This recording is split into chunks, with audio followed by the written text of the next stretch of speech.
there's the team that we went to Mexico with are having a celebration service tonight in Elizabethton, and the doctor and I talked on Friday, and he's not probably going to be able to go because he's on call, and I told him, well, I'm on call too, so I won't be going this afternoon. I will be here with you in the night service. We will be looking at the Word again.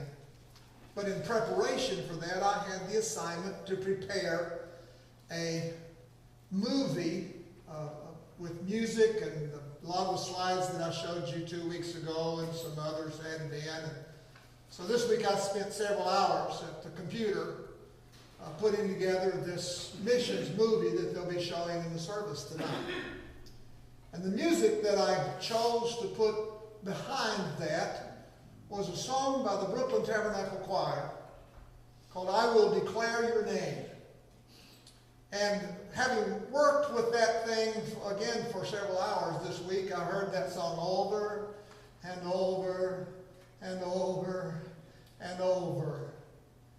And the later the week went, and the more I started to look toward today, the more that word declare would not leave my spirit. And I thought about it for a lot of time, and with the busyness of the weekend, I really didn't have the moment to sit down and put it all into order until late last night and early this morning. But I want to talk to you this morning about declaration, about what it means to declare the name of the Lord and how very important it is to declare the name of the Lord. Now, what declaration means is an explicit or emphatic statement, a formal statement or announcement, a proclamation, or the act of declaring a fact. Declaration does not make fact. Fact is fact. The declaration is what announces the fact. To declare is very important. And that is our emphasis this morning. However, I want us to understand something first. Dedication comes first. Dedication is the motivation. Declaration is the explanation. And sometimes there's a lot of time between the two. The dedication and all that calls of us, and the declaration. Now, of course, when we even say the word declaration, the first thing that comes to the mind of an American is the Declaration of Independence.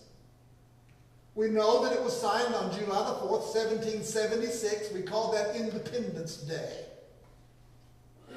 Yet the dedication it took to bring independence didn't start on July the 4th, 1776. That process started a long time before that, longer than you could even would expect. So if I can, I want to trace with you the path between dedication and declaration. It really started about the year 1000, when there was the founding of a new world called Vinland. It was even called New England. But in 1492, Columbus sailed the ocean blue in 1492, right? That officially started the trip to July the 4th of 1776, as Columbus discovered the New World. And in 97, the Cabots discovered the continent of North America. In 1498, Columbus came on a third voyage and ended up in South America, trying to find Boston. 1524, Veranzo and Gomez explored the New England coast. In 1528, Gaveza de Facco explored the southern part of the U.S. In 1541, De Soto discovered the Mississippi River. In 1565, we have the founding of St. Augustine and the search for that spring of life. In fact, 1576, we have the discovery of the Northwest Passage. In 79, Drake explored the coast of California. In 1584, Raleigh sent first expedition to America. In 1607, we have the founding of Jamestown, Virginia. 1620 came the Pilgrims and the Mayflower. In 1623, the settlement of New Amsterdam, which became New Hampshire. In 1630, the great immigration to Massachusetts. And they finally found Boston in 1630. 1634, Maryland was first settled by Calvert. In 1635, Connecticut settled by immigrants, etc., etc. In 38, the Swedes find Delaware. In 43, the New England Confederation was formed. In 1656, the Quakers were expelled from Massachusetts, and in 1662, Connecticut charter was granted. I'm skipping several. In 1681, Penn receives the charter for Pennsylvania. In 1686, Edmund Andros was made the governor of all of New England. In 1700, Iberville plants a colony in Louisiana. Georgia was settled by Oglethorpe in 1733. The French and Indian War begins in 1756. And in 59, Wolfe captured Quebec. This now starts the process of the Declaration. 1765, we have the Stamp Act from the Colonial Congress in New York. In 1770, the Boston Massacre. In 1773, the Boston Tea Party. It wasn't much of a party. In 75, there was a fight at Lexington and Concord. The capture of Ticonderoga came on the 10th of May. And then there was the meeting of the Second Continental Congress. In 1775, the Battle of Bunker Hill. In December, Daniel Boone passed through our area and settled in Kentucky. 1776, July the 4th, the signing of the Declaration of Independence. Well, good, that settles that. No more problems. On August the 27th, the Battle of Long Island. On December the 26th, Washington captures the Hessians at Trenton. In 1777, on June the 14th, the flags of Stars and Stripes was adopted by our Congress. Through the year, more battles, more surrenders. Washington encamped at Valley Forge.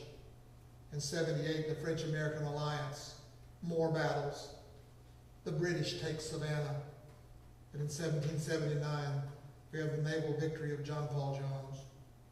In 1780, Charleston is taken by British. In October the 7th, you have the Battle of Kings Mountain, not very far from here. In 81, the adoption of the Articles of Confederation. In October the 19th, the surrender of Cornwallis at Yorktown. In 1782, a preliminary treaty of peace, and then in 1783, a final treaty of peace was signed. British Army evacuates New York, and Washington gives his farewell to his officers. 1783, didn't they know we had a declaration in 1776? Well, why wouldn't our enemies look at the declaration and say, well, they declared. They must be free. The declaration isn't the fact.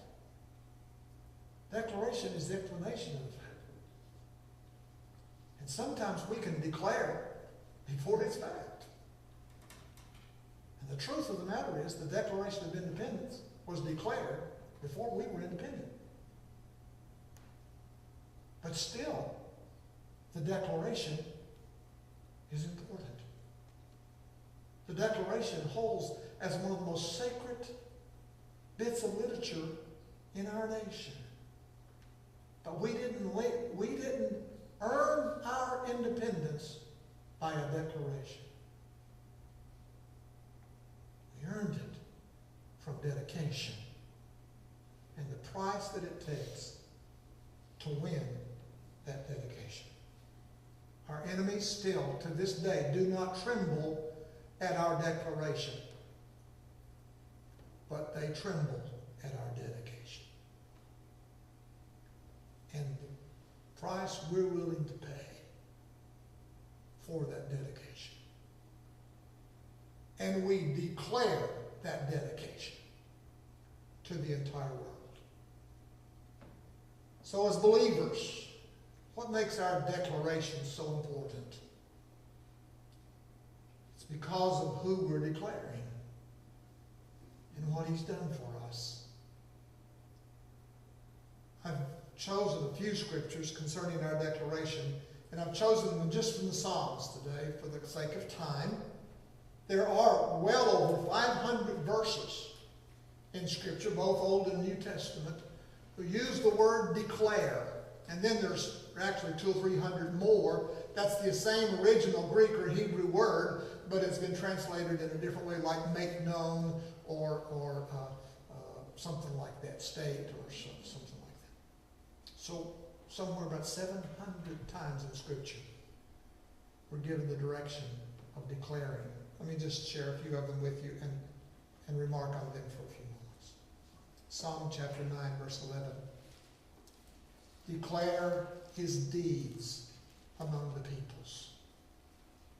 Why should we declare? Because He is at work. We talk about giving testimony. And in my faith heritage, we had testimony services. And sometimes they were, to be honest, pretty tedious and boring. Because sometimes on Sunday night, there wasn't a whole lot of testimony in the room. And then there were the times when someone would stand and start to share of the power and the glory and majesty of God in their lives. And all of us were changed by that testimony. We're told that we had victory by the word of our testimony. And we need to be declaring the deeds of God. And I'll tell you when you can quit. And when you quit, when God quits. When God quits working in your life, don't worry about the declaration any further. Psalm 22. I declare your name to my brethren. In the midst of the assembly, I will praise you. We have studied time and time again of the power and the representation of the name of the Lord.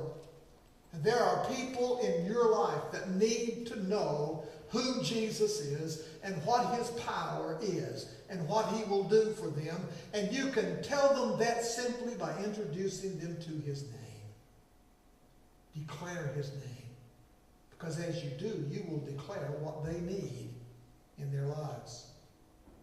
The 31st verse of that same chapter, they will declare His righteousness to a people who will be born. I like that. I underline, declare His righteousness. And then as I read it again, I read that second part. And I want to tell you, we have a responsibility to declare the righteousness of God to a people not yet born. That's why we have building programs. That's why we establish ministries. That's why we establish and fortify the purpose of the church for the future, is because we are called to declare His righteousness to a people not yet born. I consider it one of the greatest privileges of my life to be able to speak into my grandchildren's life. But I'm looking for a day, if the Lord tarries, that there will be someone who will speak into their children's life and who will speak into their grandchildren's life the righteousness of God. We say all the time, times just get tougher and tougher. I fear for the next generations, and I do too, but I have this promise. Where evil doth abound, even much more does grace abound. And that's never going to change. Never.